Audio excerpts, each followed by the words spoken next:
stories, one unicorn story. So let's get started.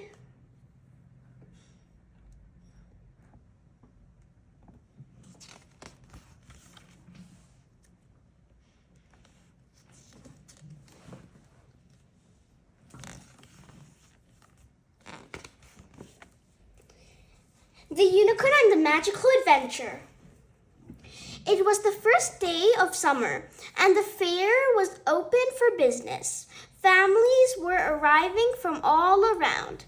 The air smelled like candy floss and hot dogs. This year, there was a new main attraction. It was a beautiful carousel. This ride was very special. It was busy all day long. A fairy had sprinkled magic dust over the carousel animals. The ride made the children feel like they were flying, and the animals came to life at sunset.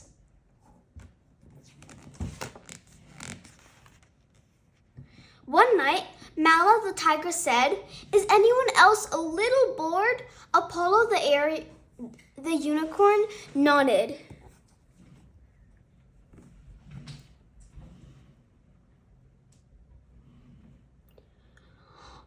All of a sudden, they heard a noise just like a bell. Ding!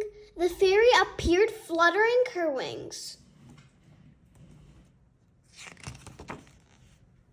The unicorn stepped forward and swished his glittering mane. "I wish I could fly," he said. The other animals cried, "Me too."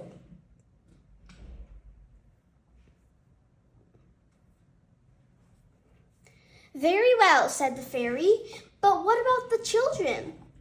If you all fly away, they won't be able to go on the carousel and feel its magic." The animals became quiet. "As you wish," said the fairy. With another ding, she disappeared in a cloud of fairy dust. The dust floated through the air and landed softly on the animals. They all began rising up into the sky. "Whee!" said Apollo as they flew off in different directions.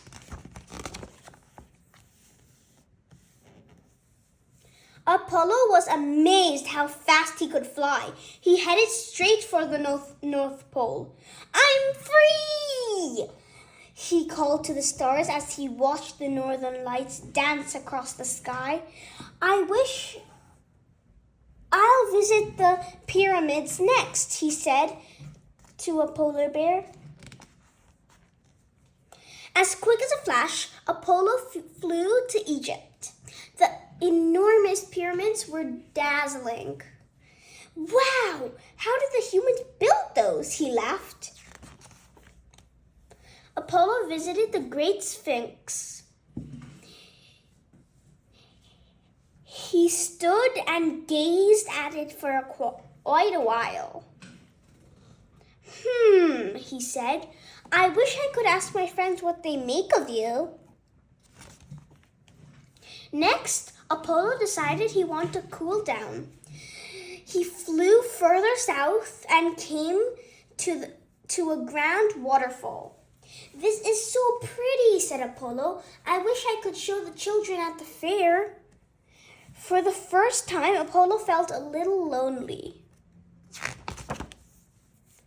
It was nearly nighttime, so Apollo looked for somewhere quiet to rest. He found a small village. Children were playing together as the sun was going down. Apollo saw a boy and girl holding hands as they looked up at the Milky Way. He wondered what they were saying to each other. Apollo felt so homesick that he flew back to the fairground. Ruby the elephant had also returned.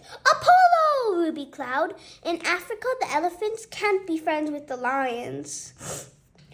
Leo the lion was there too. The elephants all ran from me when I tried to play," he said. Next, Etta the hippo crashed back down to the ground. Oh, thank goodness, she called. Africa was so muddy. Then Mala the tiger arrived. I didn't want to hunt other animals. Apollo saw that the sun was coming up. I wish we could be back on the carousel, he said. With a loud ding, the fairy appeared again. And so it is, she smiled, scattering fairy dust once more. The animals got back on the carousel, and later that day, the children laughed with glee, enjoying the ride even more than usual.